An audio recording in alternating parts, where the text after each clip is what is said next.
Welcome to the Fibromyalgia Podcast. I'm Tami Stackelhouse, fibromyalgia coach, author, and founder of the International Fibromyalgia Coaching Institute.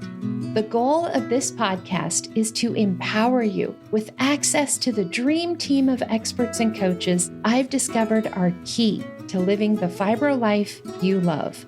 From the comfort of your own home, and maybe even your pajamas, I'll help you take back control of your life and health. To help out with fibro fog, I always include full show notes and additional resources at fibromyalgiapodcast.com.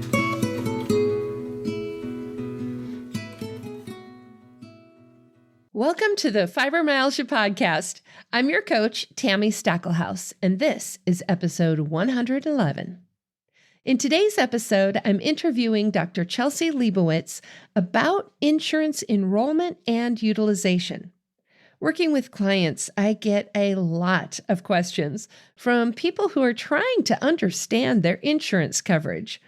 Today, Dr. Liebowitz will cover things like what's a deductible, what's a MOOP or an out-of-pocket maximum, coinsurance, copays, prior authorizations, and lots more. She is even going to share some tips on how you can increase your odds at having certain medications and procedures approved by your insurance company. If you have found yourself confused and overwhelmed by all the insurance options, this episode is for you. While this episode is focused on the U.S. healthcare system, many of the ideas and concepts could apply to other countries and other healthcare options. Now, let me introduce you to today's guest.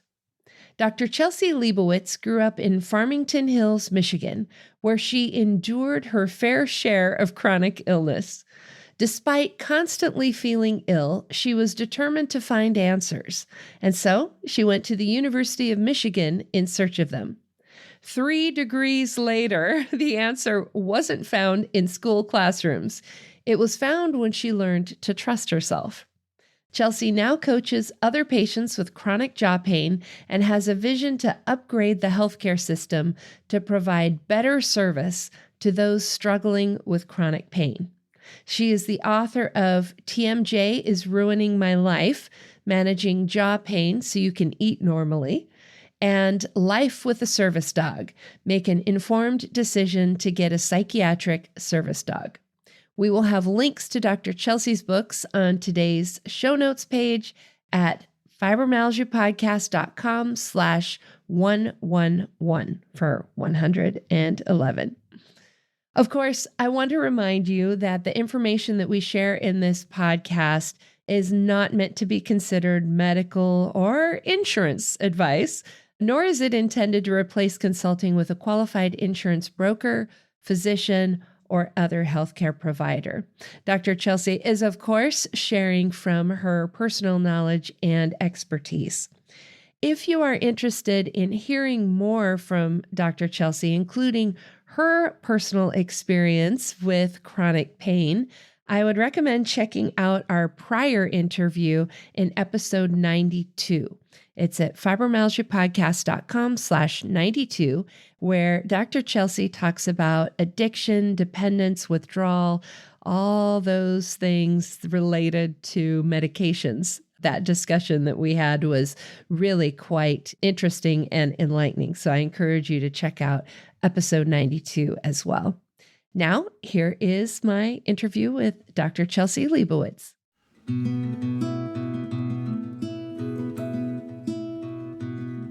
Hi, Chelsea. Welcome. Thank you for being a repeat guest on the podcast. Hi, Tami. I'm happy to be here. Thank you for having me. Awesome. Now, as I mentioned to you before we started recording, I introduced you separately, but it doesn't really talk about why you're here doing this talk today. So I was wondering if you would just kind of fill us in a little bit on some of the other things that you do involving insurance and why you know what you know. Yeah, so I went to college for pharmacy. I'm a doctor of pharmacy. And in my day job, I work for an insurance company and I do prior authorizations. I'm usually the person making those determinations and helping with self-funded plans. Awesome. Awesome. So we've got all the questions for you on insurance today. Yeah. Our goal, as you and I talked about, is really to empower the people who are listening as we come into that open enrollment time where people are choosing their different insurance options to make sure they get the right options for them. So Yes. let's start with just some definitions. And I guess we should probably start with the one that I just said, open enrollment. Yeah. So open enrollment is basically the time when your employer decides that you can pick your plan. You can usually pick your plan once a year, unless you have some qualifying events, which is, I don't know, like you lost your job would be a qualifying event or some other big thing. But usually they require that you must wait till open enrollment to pick the plan. If you have a spouse or a family member, you can also add them at the open enrollment time. The most common one is 1/1, January 1, when that's when like the marketplace for healthcare, kind of Obamacare starts is 1/1. But a lot of employers have different start times. I know mine is August 1st is our date. So right now is our open enrollment period. And it really just changes depending on the employer and when they're changing their plan. Awesome. And I know for us, it can be different everywhere you are and every person you work for. Yes. So for Scott's work, it's in the fall is when open enrollment is. I forget when the exact deadline is, but we're always choosing things in like September, October. So, Yes. yeah. So that's the first thing is to know when your open enrollment is. And that may be different than when your insurance benefits start and restart, right? Because you have to Yes. enroll before it can go into effect and so on and so forth. Correct. Yeah. Awesome. So some of the other terms that we hear thrown around a lot are things like deductible, out-of-pocket max, copay, co-insurance. Let's just run down through some of those. All right. So deductible is the amount of money that you're going to pay before some other benefits kick in. So you always say, your copay might be, we're going to cover your 100% of your copay after you meet your deductible. So that's always a big number that we want to look at right away, because that's basically what you're going to be paying up front on top of your premiums. So your premiums don't apply to deductible, and the deductible can be anywhere from $1,500 to $8,000. And that's really going to be dependent on the plan and the options. So, on top of your deductible is your maximum out of pocket. I call it the MOOP. So, your MOOP is basically saying that once you meet that amount of money, the insurance covers everything and you have a $0 copay on everything. Even if you have like $100 copay, once you meet your MOOP, your maximum out of pocket, it will be $0. So your MOOP is on top of your deductible. So if your deductible is $2,000, your maximum out of pocket could be $4,000. And that means you're going to pay your $2,000 in your deductible. And then that second $2,000 is going to be through copays, through office visits. And you usually don't really meet it that often. It's very kind of rare to meet your maximum out of pocket, but it is possible depending on the plan. And so those are two numbers that essentially, when you pick your plan, you should be willing to pay all of that money over the year. The insurance does pick up things, but until you're going to pay $0 and they cover every single thing, you have to meet both your deductible and your maximum out of pocket. And the insurance premiums, it's like a seesaw with your deductible, right? The more Yes. you pay per month, usually the lower your deductible is because you're still paying that. You're just paying it in your deductible as opposed to when you utilize your healthcare. Yes. So the premiums, like you said, the more expensive your premiums, probably the lower your deductible. And most of the plans, you kind of are paying the same general amount. It's dependent on when you're going to pay it and how you're going to pay it. So some plans have a lower deductible, maybe, or they don't have a limit. And then you could literally get hospitalized and have to pay your entire maximum out of pocket up front before they kick in anything. Versus maybe you pick a higher premium, they have a lower maximum out of pocket, and they'll limit that amount. So that way, if you were to go into a hospital, you would have a maximum, you would only pay $3,000 out of pocket. Insurance would pick everything up. So it really, like you said, it's a seesaw. You have your premium, your deductible. These are Mhm. all numbers to consider. Most of the time, employers try to make them pretty similar. And another word we've been using is like copays. And sometimes people will also hear co-insurance. And those are Yes. two different things. So let's talk about those. So the best way to talk about copays is to think about when you go to pick up a medication from the pharmacy, a prescription. When you go there and they say your copay is $10, that means you paid $10 and the insurance paid the rest of it. Sometimes the drug is only $15 and you pay $10. Sometimes the drug is $5,000 and you pay $10. So that's your copay, and it's pretty standard number. It's going to be the same all of the time. Coinsurance, on the other hand, is usually a percentage. So you could have a coinsurance type copay where every drug that you get, you pay 20% of the cost. Coinsurance really comes up with doctor visits sometimes, or like any procedures, sometimes like lab testing, diagnosis, imaging.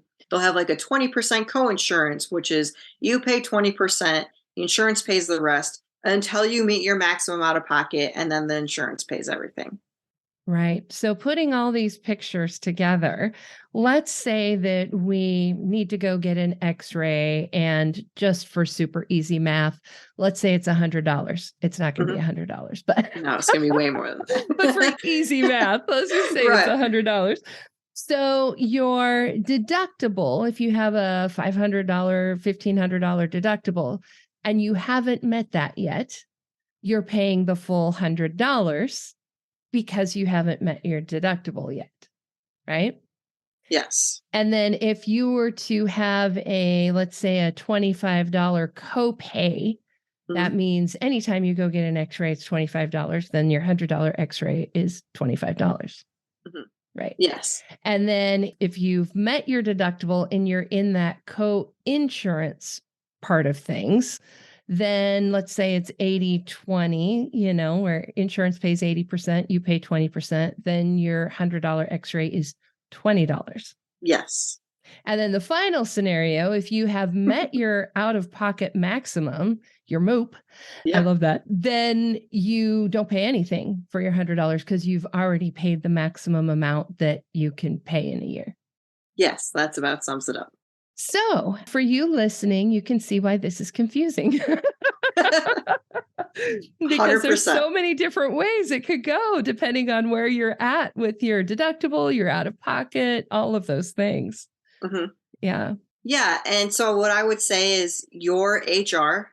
So I'm speaking to the person who has an employer, right? You can also go to a marketplace, but I'm just going to go to employer because I feel like a lot of people have that. Either you or your spouse is getting it through your employer. They will give you an SBC, or a summary of benefits coverage. And it will lay all of this out there. Does it make it any less confusing? No. But it is written down so you can kind of try to figure it out.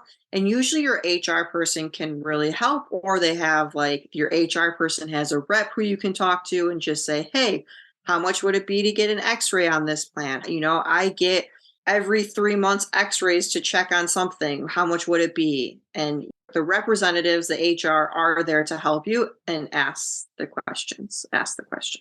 Mm-hmm. And I think the other thing really to realize with all of this is that there isn't necessarily a good plan or a bad plan. It really depends on how you utilize healthcare, right? Yes. I mean, if you're listening to this, you have fibromyalgia, probably, right? And so Yes. you are utilizing healthcare more than the average Yes. person. So maybe it makes more sense for you to have a lower deductible and out-of-pocket maximum, or maybe not, depending on what it is that you utilize. What about things like covered expenses and things that aren't covered? So, like, for instance, my husband has hearing aids. On Mhm. some plans, hearing aids have been covered, and some plans that they're not. Yes. So usually in that SBC, it will say at some point, hearing aids not covered, weight loss agents not covered, chiropractic covered. You might have to ask for those benefits. One thing I did want to bring up too is an HMO versus a PPO. Oh, And this is yes. really important for people with fibromyalgia. If you have an HMO, you're going to be required to have a primary care doctor, and to go to any specialist, you're going to need a referral. It's usually only in state. It's a very limited plan. Personally, I would not recommend it for someone who has fibromyalgia. I would go for the PPO, preferred provider something. I don't know. They have weird names. But basically what it means is that as long as your provider is in network, then you can go to any provider. You don't need a referral to see a specialist. And this is really good because sometimes I've heard horror stories of patients having a primary care who tries to gatekeep you from seeing a rheumatologist, an allergist. They just say, oh, I don't think you need that. I don't really believe you. And now you're stuck because you can't go see the doctor you want. So PPO, if you have a chronic illness, is definitely the way to go. Mm-hmm. What this looks like sometimes, and you can see in the SBC, is we'll say in network, out of network, or we'll say not covered. So usually when it's out of network, it's not covered. So that means if you have an HMO and your primary care does not send you a referral, now they're out of network. The insurance literally says, we will not cover anything. It is out of network. It is all 100% on you. A PPO, they're a little more lenient. They're a little more helpful. They say, we prefer these providers. If it's not in network, they might cover a percentage of it, but it's definitely not going to be the same amount of savings as if you went to an in-network provider. And some things they just don't cover. They just decide, we're not covering chiropractic. We're not covering hearing aids. And different plans pick on different things. Sometimes if it's like, I work with self-funded plans. So if it's costing the employer a lot, for hearing aids, maybe they have a bunch of people, they might just choose not to cover it because now it's too expensive. If only one or two people are utilizing the benefit, they might cover it. Literally, an employer can just pick anything they want and say, I want to cover this, I don't want to cover this. And that's just the way it is.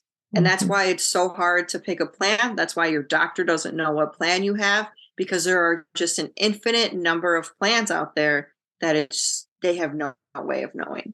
Right, right. And that's another thing to really be clear on too, is that you can have the same insurance company. I'll just use Blue Cross because that's what we've had for years. But one employer might have one set of benefits, but then another employer might have a completely different set of benefits. So it's not like Blue Cross covers this or that or whatever. It's whoever is, I guess, sponsoring the plan. That might be, I guess, a way to put it, but whoever your plan is through, like your employer. Yeah, like think of Blue Cross as kind of like the manager of it a little bit. So your employer picks all the benefits. I want this, I want that, I don't want to cover that. Here's the benefit. And Blue Cross says, okay, great, and makes it happen. They're not the ones deciding it unless you go to the marketplace and pick a Blue Cross Blue Shield plan. So yeah, it can get really confusing. And so this kind of goes into the other thing we wanted to talk about is how do you know if it's covered or not? If you have a chronic illness, you know what you need. You know what meds you're on. You know everything that you're on. And you need to take your little list of papers, go to your HR and say, I'm on this med. Is it covered? Right? Because sometimes it might be a non-preferred brand. So they're going to try to switch you to a preferred, or you're going to pay a higher copay. Okay, well, I want the one where my most important medication is a preferred drug. Okay, well, that's these few plans. Okay, is chiropractic covered and how much? Well, that plan covers only 12 chiropractic visits, but the one where you have to pay a little more covers 24 and the copay, is $50. So it really becomes like you have to figure out what it is and what's worth paying for and what you're going to use more and what benefit you're going to use. If you don't use 24 chiropractics and you only go once a month, then the 12 chiropractic visit appointments might be okay because you want the lower copay on your medication. Right. And I know this last year when we were choosing our insurance, I can't remember where Scott found it, but there was a calculator, an online calculator where you could put in like how many different kinds of visits, how much you spent on each kind of thing. And then it would tell you which was the cheaper option overall. That's awesome. Yeah, which was good. And I'll be honest, I use a lot of healthcare because of all my chiropractic visits and just all the things. And I didn't want to go with a lower plan, even though overall, technically, it was going to be cheaper. The thought of having that lower plan where I might run out of benefits or have it, I don't know, just that safety net, I guess. When you have a chronic illness, you just don't know what's going to happen. Even though my fibro's in remission, it's like, you just don't know. You just don't know. And then you're like, oh, like I have two plans that I picked through. I have the plan that I'm going through, and then there's another option. Well, the other option has like this no limit to a hospital visit. So if you were in a hospital, I would have to Mm, pay my entire $7,000 to $8,000 out of pocket max in one visit. And that seemed too scary. Not that like I have not used that much healthcare compared to like previous years, but I was like, it is not a risk I'm willing to take because as soon as I go down a plan, I'm going to need it. And I just right, don't want to deal with that. I want to right. be safe. Yeah. Now, are there things like supplemental plans? Like, let's say, for instance, the person listening who is like, Tammy talks about chiropractic and acupuncture and things like that a lot, but it's just not covered under my plan. Are there options for people to get like a supplement to that? This is the second time that's come up kind of. So I'm not entirely sure, but I know you can have a secondary plan, right? So if I have insurance and then my husband has insurance, I can go on his insurance as well. And then it would be secondary. So it's possible to be on your employer's insurance and your spouse's employer's insurance, knowing that one is secondary.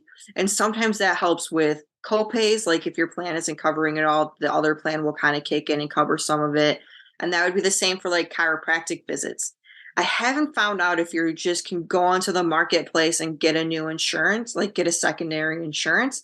I imagine you could, someone asked me if you could like get like a secondary insurance for like specialty medications if your plan Mm, doesn't cover a specialty. right. There has to be an option out there somewhere. I'm not familiar with it, but I know that having two insurances is a thing. Yes, yes. I remember that actually as a kid. Both my Yeah. parents were teachers. And so sometimes, one wouldn't cover, the other one did. So, Yeah. yeah, yeah. So the big thing is to really figure out what you use and how that is covered under the insurance plans that you're looking at. I Mhm. know with medications, particularly the fibro meds, like it was a long time before there was a generic for Lyrica. A Mhm. long time. Mhm. And so it was one of those that you didn't have an option of getting a generic because it didn't Mhm. exist. So it was Mhm. always name brand, and that one was always an expensive medication. But looking at your insurance to see, is this just not covered? Mhm. Is this covered maybe on a different tier? I know many of the plans we've had have had different tiers for Yeah. medications, tier 1, tier 2, tier 3. Yeah. So, Yeah, so just a little bit about tiers. Tier 1 is usually generic, it's the cheapest tier. Tier 2 is preferred brands. This is the plan that they want you to take. They want to it usually has to do with rebates, to be honest. Like they get a rebate if they do this specific brand. Tier 3 is non-preferred brands. We don't really want you to get this brand. It's not really on formulary, but if you insist that it must be taken, we'll allow it. You just have a higher copay. And then tier 4 is specialty, your biologics, your chemo medications, anything that needs to be through a specialty pharmacy. mhm. And these, like you said, like Lyrico is probably a tier 3 for a really long time on a lot of plans, and they didn't really want to cover it. And there's other similar meds, and you're like, no, there's not. And then you're arguing with insurance companies. Something that can really help with copays is something called copay cards. So manufacturers give patients copay cards. So say you're like, I really need this drug. It's a tier 3 and I have to pay $125 a month. That seems like that's going to add up. You can get a copay card. They usually have about a $100 to $200 limit depending on the drug, and they'll lower your copay down to $5, $10, or $25 depending on the medication. A really big one right now is actually if you're on Ozempic or Mounjaro, they have copay cards that if you are paying $100, it will lower it down to $25. And so essentially what it is the manufacturer saying, hey, we know your copay could be kind of high. Let us help you so you can keep taking our drug. So that works. And then if your drug is not covered, there's something called a patient assistance program. And these are programs also through the manufacturer where if your plan is not covering the medication, you can take that denial letter, fill out an application, and send it to the manufacturer, and you can be, reviewed for a patient assistance program. They are financial based, but some of them are like 500% the federal poverty level, which is for like a family of 1 to 2 is about $100,000. So if you make less than $100,000 for, you and your spouse, these are some really good options if the plan isn't covering it, being like, I love this plan. It covers everything I want except my Humira. You can try to apply for a patient assistance for the Humira and then still Mhm. get your medication. Right. It's a Right. gamble. Yeah. I mean, it's worth trying. I had a Yes. client who did that actually for Lyrica Yeah. before there was a generic. Yeah. Yep. So she got it covered for, I think they approved it for a year for her or something like that. So, Yep. It's usually for a year and then you got to re-enroll. But same with the mhm. prior authorization, right? You got to redo that process every year. Right. So let's talk about that Yeah. because Okay. since you brought it up, because there's a lot of things. I'll just use my own example, right? I've talked about the fact that I get Botox for migraines. That is an expensive thing. It's a couple $1,000s if I were to pay for all of it out of Hmm. pocket. I use a savings card where they cover part of that. But I also have to have authorization from the insurance company before they will cover it. So let's talk Yes. about that. So prior authorization is put in place to try, and it's usually a cost savings method, to be honest, Mhm. right? They want to make sure you're using the drug right, specifically, again, bringing up Ozempic because that's the big thing right now. Everyone wants Ozempic for weight loss. Ozempic is not FDA approved for weight loss. And so they're costing employers, especially self-funded employer, thousands and thousands of dollars for an indication that's not FDA approved. Mhm. So what they do is they require a prior authorization, and this is a way to limit quantity. So like Imitrex for migraines, you only can get 9. So they require a prior authorization and they only approve it for a quantity of 9 per month. Migraine meds is a big one, erectile dysfunction meds, GLP-1s and Ozempic, Mounjaro are one, and also like Botox. Botox, generally, when people first think of Botox, a lot of people think of it as cosmetic. Like you Yep. want Botox to get rid of your wrinkles. Most plans don't cover cosmetic agents. So if you're using it for something that's not a cosmetic agent, you need to show medical proof that it's being used not to just smooth out your wrinkles, but for a legitimate medical reason.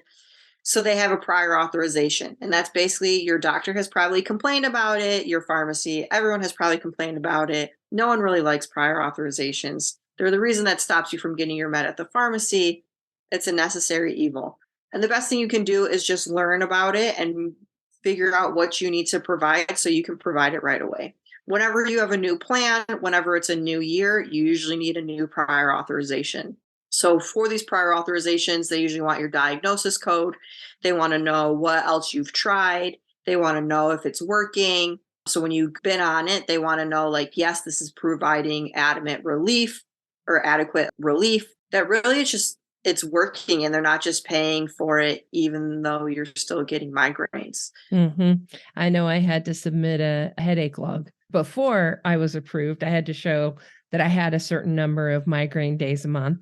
And then Yes. after I got it the first time, we had to submit a log to show that it actually helped. So, yeah. Yes. Yes. And so if you are ever wondering what the prior authorizations for your medication are, you can just very easily Google it.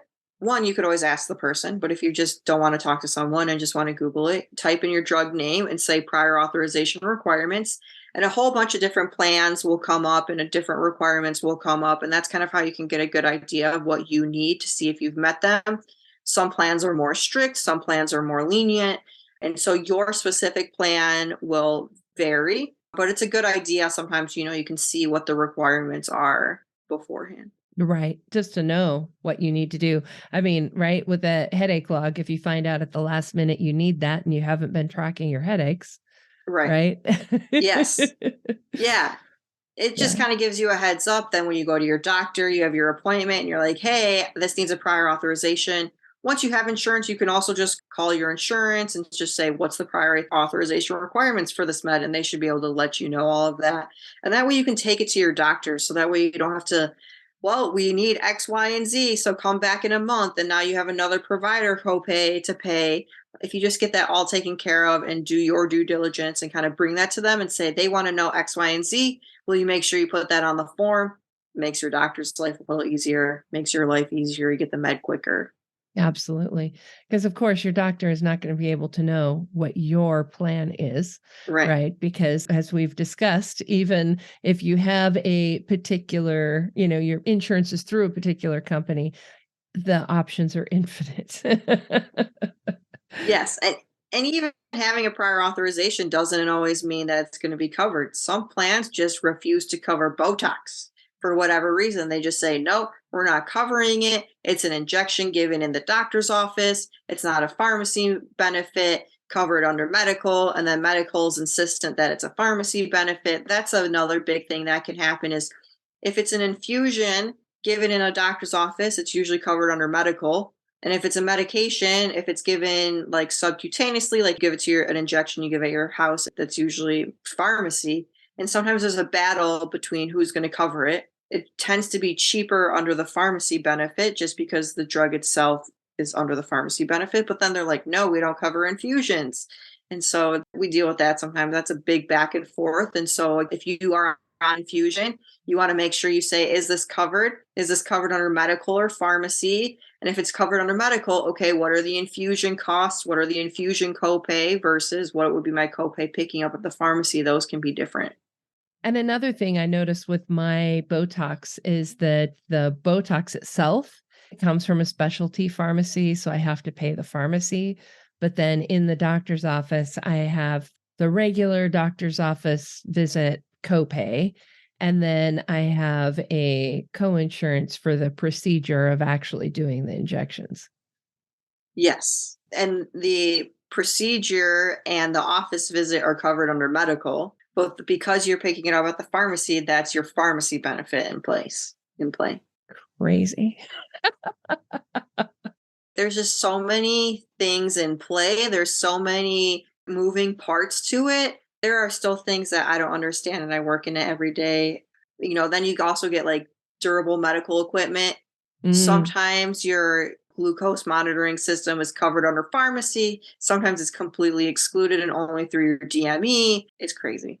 It is. It is. Which is why we're doing this episode, because Yes. the average person out there is not necessarily going to understand all these little nuances, right? So can we talk a little bit about the exchange? Because about half of fibro patients are actually on disability, which means they might be using an insurance plan like, the state healthcare or Medicaid or something like that, where they're actually getting their insurance on the exchange.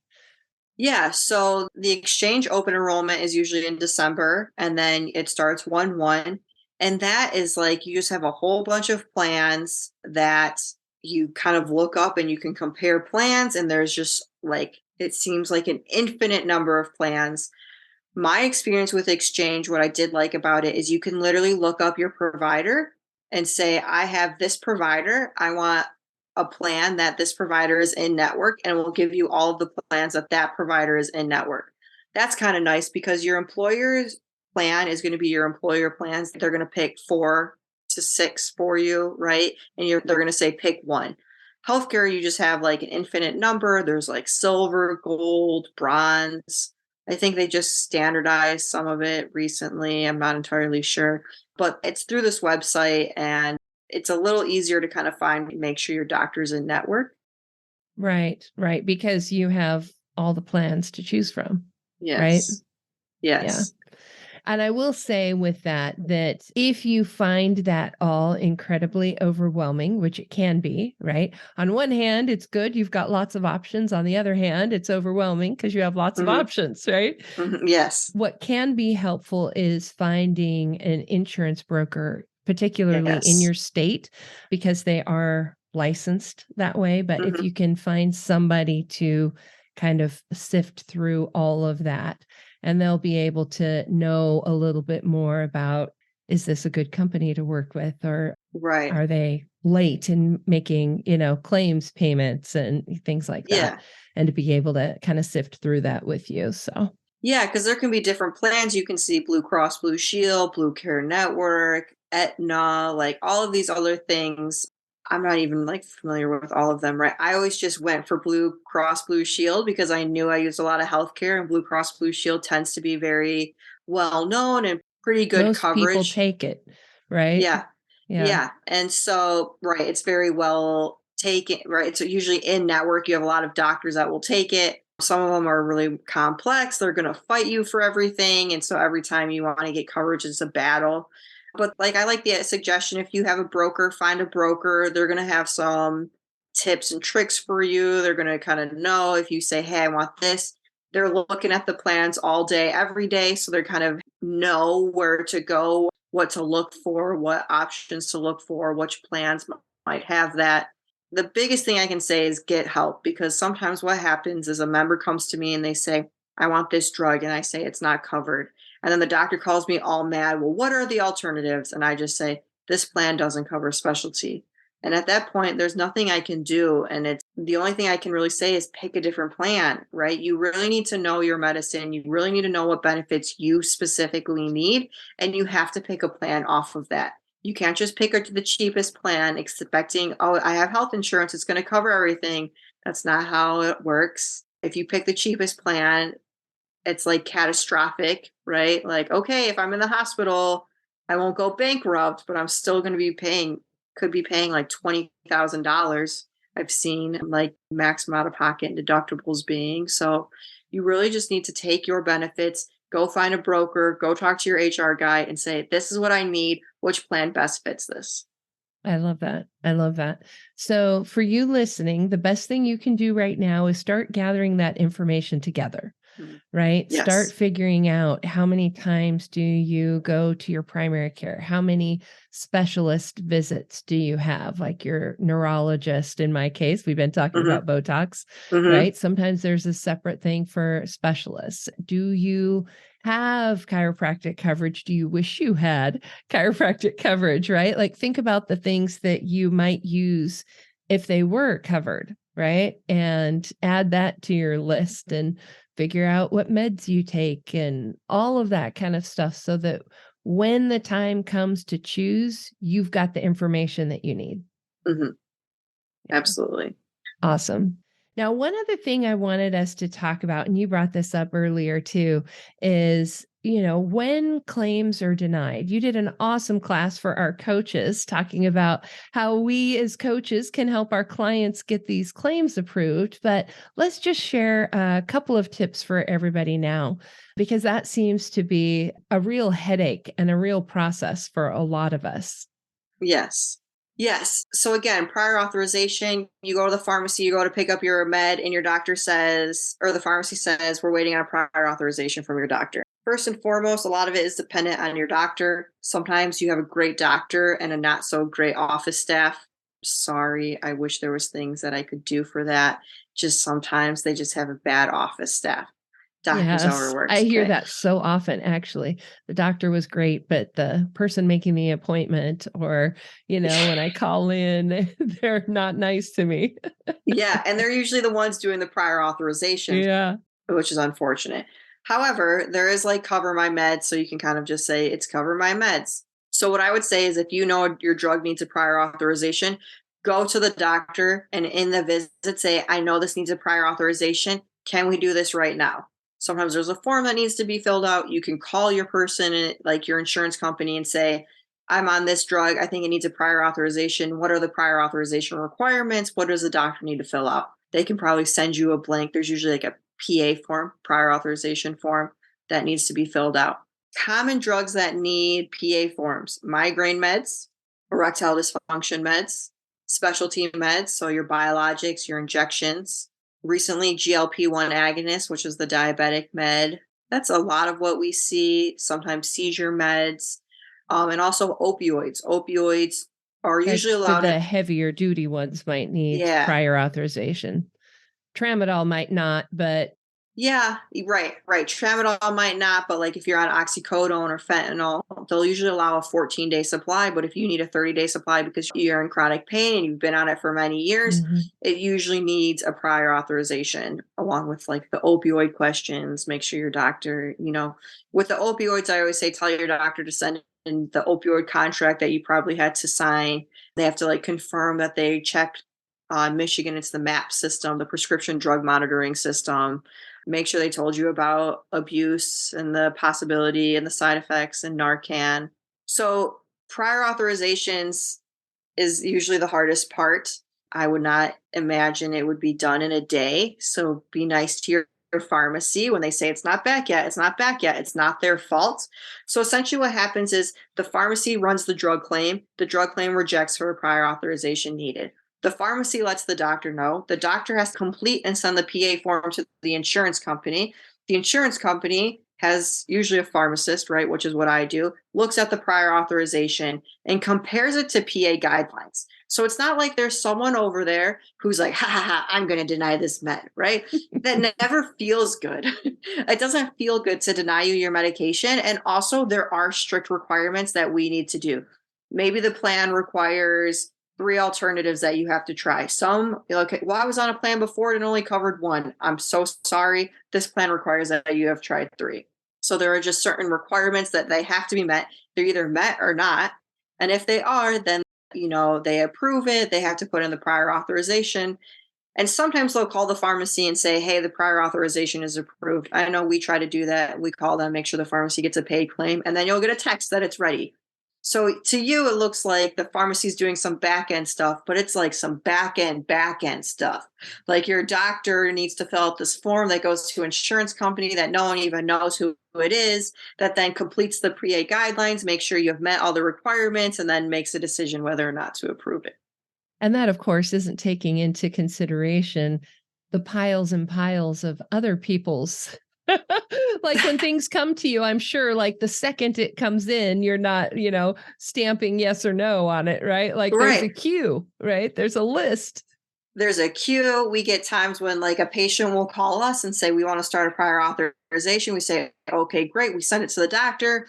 They don't answer. We send it again. They don't answer. We send it again. They don't answer. We send it again. And then they don't answer. And then they call a week later. Well, I'm calling to check on the status of my prior authorization. We're like, okay, but you have to send in the forms for us to be able to even look at it. So there's a queue. Like it's a lot. It's a lot. And the best thing you can do is be prepared. So if you know you're getting a new insurance company, you take opioids, make sure you let your doctor know, hey, my insurance company is changing. Can we start the prior authorization as soon as possible? Because the prior authorization can be put in place before you actually need a refill. I think that's the worst sometimes is, sometimes people don't know like their insurance changed a little bit and then suddenly they're out of meds. They didn't request the refill earlier enough and they're like, it was just a rough month.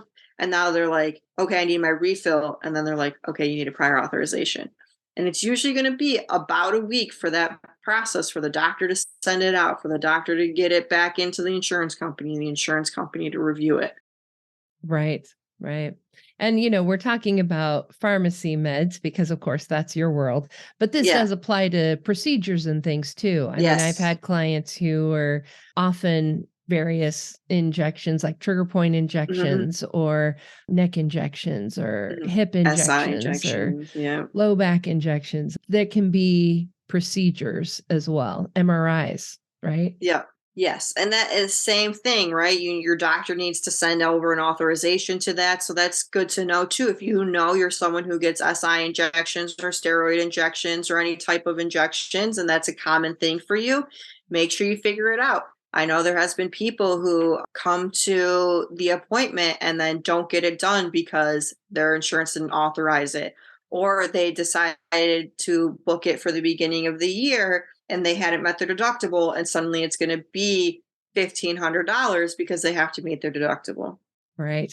So, Chelsea, anything you want to add, anything you want to say to the person listening who's like pulling out their hair because of their insurance woes? Yeah. The biggest thing is whatever you don't like about your insurance company now or your insurance plan now, there's probably a plan that solves that problem. If you don't like that you don't have any chiropractor visits, there's a plan that covers chiropractic. If you don't like any of your employer options, go to the marketplace and get it there. There is an option. And what I really, really would recommend is take the time to just sit down and figure it out. It will save you a lot of headaches down the road to just take this time when there's open enrollment and really look at it and really try to figure out what you need. At the end of the day, if your plan doesn't cover something and you keep submitting a prior authorization, there's nothing they can do. And I think that's really like the hardest part is being as someone who reviews prior authorizations is having to say, there's nothing I can do for you. Pick a different plan. Like at the end of the day, right? A lot of the insurance people just say you have to pick the plan that's best for you. And if you know you're on a specialty life-saving medication, make sure your plan covers and will pay for this life-saving medication. No one else can know that except for you. And you just have to be an advocate for your own health and you have to speak up and you have to be willing to say, I'm on this medication. Is this covered? Right, right. And, it can be very confusing. There can be lots of options. Don't be afraid to reach out and ask questions. Right. Whoever you're getting your insurance through, a broker, those kinds of things. As coaches, I wish I could say that this was something we could help you with. But other than just kind of talking through options with you, Yeah. we don't know. Like, we can't know every state and every Right. option every employer has. So, but Yeah. when it comes to those prior authorizations and some of those kinds of things, there are things that we can do, even if it's just keeping you accountable and reminding you of the things that need to be done when. Right. Yep. So, Yeah. And so, I mean, if you have the SBC, print out all of that and you want to take that to your coach, they can probably help you look at it. When you're looking at all the numbers on your own, it gets really overwhelming really quick. And so, when you have someone, an objective party out there, they're like, okay, well, would you be able to pay this? And they can kind of just reframe it in a way that might be easier for you to understand in that moment. mhm. But really, you have to be your own advocate and you have to know what you need and you have to be willing to ask for what you need. And if you don't get it, ask someone because figuring it out now will serve you in the long run as opposed to picking the wrong plan and then not being able to get the help you need. Right. Because as we said at the beginning, you can only switch during these open enrollment periods unless you Right. have some major thing happen, getting married, getting divorced, having a Right. baby, like these life-changing events, then you can reassess your insurance. But most of us are not going to be having that happen Right. regularly. So this is your chance to choose, and then you're locked in till next year. Yep. Well, thank you so much for all of this and for sharing your expertise and the behind the scenes. I think this will be really helpful for lots of people. Good. I'm happy to help. Thank you for having me.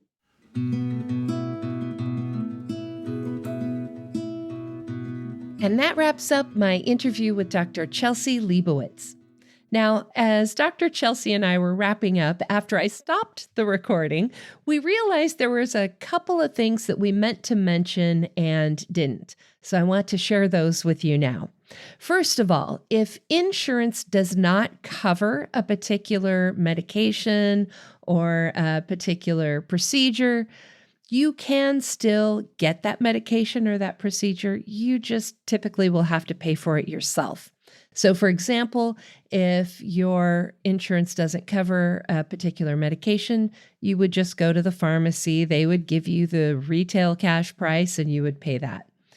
I also remembered that there have been a few times where the cash price at a drugstore was actually cheaper than the insurance price. So, for example, recently there was a medication that I needed, and I just went to Costco and paid their regular Costco price. And that was actually cheaper than what it would have been at my regular drugstore at my insurance price. So, if you do have something expensive, you can shop around and see what options you might have. Another option along these lines is using a GoodRx coupon. You can go to goodrx.com. We'll have that link on today's show notes page. And you can get a coupon that will give you a discount at your pharmacy. And so sometimes that, again, can be a cheaper option than what it might cost you with your insurance. Another thing to take a look at is that sometimes drugstores will have certain medications on a special price. So I know for a while, this was years ago now, but for a while, Walgreens had $4 for a list of medications, things, real common generic ones like blood pressure medications or cholesterol medications, and it was only $4. It was cheaper to go that route than to get it on your insurance. So definitely check around and see, particularly if you have some of those very common generic medications, just see what the cash price is. It might be better than your insurance price. Also, keep in mind that you can shop around for that cash price. So it's just like buying anything else out there. It's not necessarily the same price at every store. If they take your insurance and you're getting it on insurance, that will probably be the same.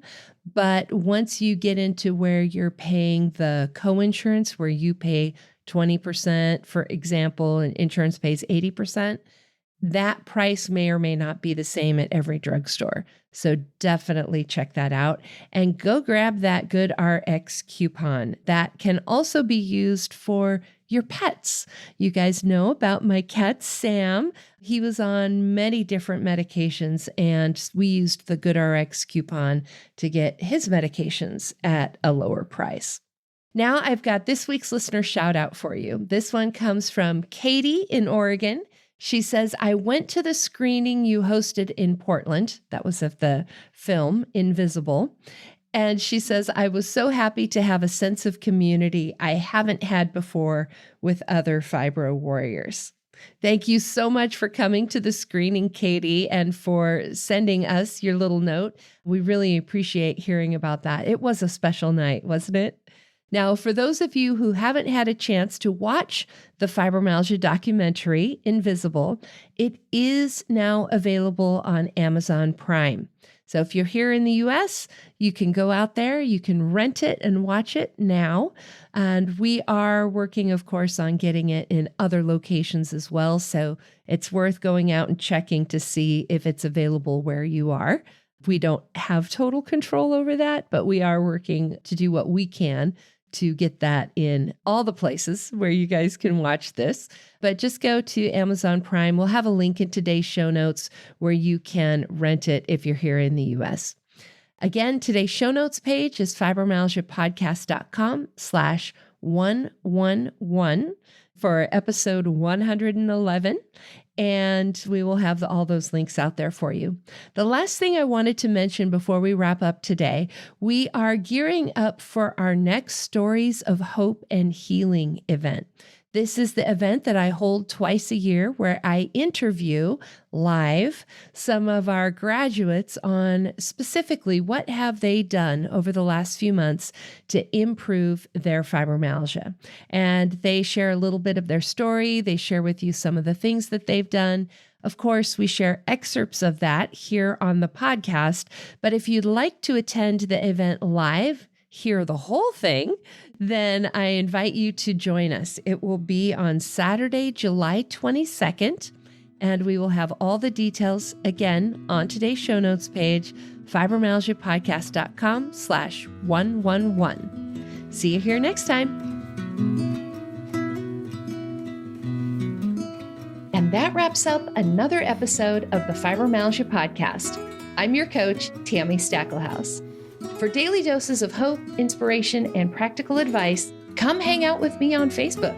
Visit facebook.com/fibrocoach to find my personal coaching page and connect with me directly. To find the show notes, additional resources, or to schedule a consultation with me or one of my coaches, visit fibromyalgiapodcast.com.